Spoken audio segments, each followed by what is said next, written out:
আসসালামু আলাইকুম। আমি আজকে নতুন একটা রেসিপি নিয়ে আবার আপনাদের সামনে হাজির হলাম। আর সেটা হলো এগ মাঞ্চুরিয়ান। দেখতে পাচ্ছেন আমি এখানে ৬-৭ টি ডিম সেদ্ধ করে নিয়েছি এবং সেগুলো আ লম্বা, লম্বা আকারে কেটে নিয়েছি। এবার একটি ব্যাটার তৈরি করে নেব ঘন। ব্যাটারটার পরিমাণটা হবে আপনার ডিমের পরিমাণ অনুযায়ী। আমি এখানে ৩ টেবিল চামচ নিয়েছি কর্নফ্লাওয়ার আর ৪ টেবিল চামচ নিয়েছি ময়দা। অবশ্য ময়দা আমাকে পরবর্তীতে আরও ১ চামচ ব্যবহার করতে হয়েছে কারণ ব্যাটারটা পাতলা হয়ে গেছিল। আর এখানে আমি দিয়েছি সামান্য একটু লবণ আর একটু কাশ্মীরি লাল মরিচের পাউডার। সেটা না থাকলে আপনারা সাধারণ মরিচের পাউডার বা গোলমরিচের পাউডারও কিন্তু ব্যবহার করতে পারেন।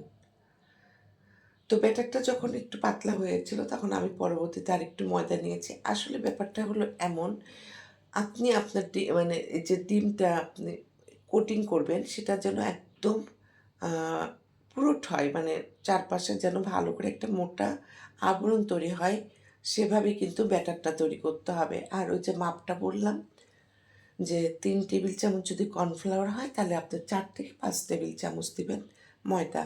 আর পরিমাণটা তো হবে আপনার ডিমের পরিমাণ অনুযায়ী। তো এরপরে আমি মিডিয়াম লো আঁচে এগুলো ভালো করে ভেজে নিচ্ছিলাম। খুব বেশি আঁচ দেবেন না, তাতে করে পুড়ে যাবে ব্যাটারটা। ভিতরে কিন্তু নরম মানে কাঁচাই থাকবে, যেহেতু এটা কিন্তু একটা মোটা আবরণ। তো এইভাবে ভেজে নিয়েও কিন্তু সসের সাথে বিকালে নাস্তা হিসাবে বা বাচ্চাদের টিফিনেও ব্যবহার করতে পারেন, মানে দিতে পারেন। খুবই মজা এবং টেস্টি এই আ রেসিপিটা ছিল। তো যেহেতু আমি এটা মাঞ্চুরিয়ান তৈরি করব, তো পরবর্তী রেসিপিটা চলুন করে নিই। দেখতে কিন্তু অসাধারণ লাগছিল। তো যাই হোক, আসুন। আমি এখানে তেলের মধ্যে রসুন এবং আদা কুচি দিয়ে একটু নাড়াচাড়া করে নিচ্ছিলাম। যখন একটু কালারটা পরিবর্তন হবে, হালকা লালচে ভাব হবে, তখন এখানে আমি দিয়ে দেব সস।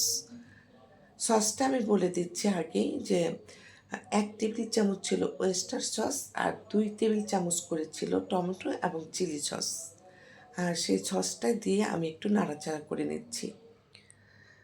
সসটা দিয়ে একটু নাড়াচাড়া করে নিয়ে এখানে কিন্তু আমি দিয়ে দেব কাঁচামরিচ ছিল ২ থেকে ৩ টা, পেঁয়াজ ছিল এবং ক্যাপসিকাম ছিল। সেটা দিয়ে ভালো করে টস করে নিচ্ছিলাম। এরপরে আমি এখানে কিন্তু সামান্য পানি দিয়েছি। তো পানি দিয়ে যে দেখতেই পাচ্ছেন একটু নাড়াচাড়া করে যখন পানিটা একদম শুকিয়ে আসছিল তখন ১/২ কাপ পানিতে ১ টেবিল চামচ কর্নফ্লাওয়ার গুলে সেটাও আমি এখানে দিয়ে দিলাম।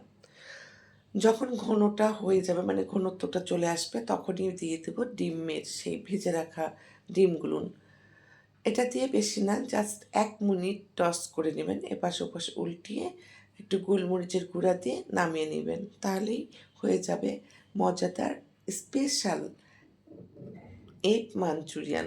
আমরা তো সবাই চিকেন মাঞ্চুরিয়ান করি, তবে এগ মাঞ্চুরিয়ানটাও কিন্তু অসাধারণ। আমি এরকম করে আরও দুভাবে এগ মাঞ্চুরিয়ানটা করেছি। আপনাদের পরবর্তীতে আবার দেখিয়ে দেব।